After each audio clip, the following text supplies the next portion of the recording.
السلام عليكم ورحمة الله وبركاته. حياكم الله أحبتي أينما كنتم. كل احنا عندنا أموات ودائما نزور الأموات ونحاول أن نجد أدعية أو صلاة أو أعمال أنه نقدمها لهذا الميت عسى وعل تنفعه في عالم البرزخ.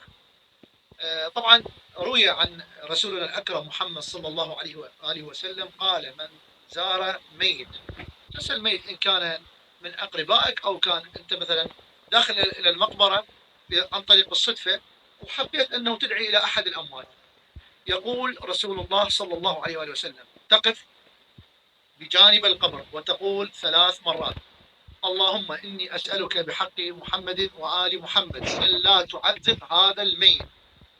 أعيد 3 مرات: اللهم إني أسألك بحق محمد وآل محمد أن لا تعذب هذا الميت إلا ودفع الله عنه العذاب إلى يوم القيامة.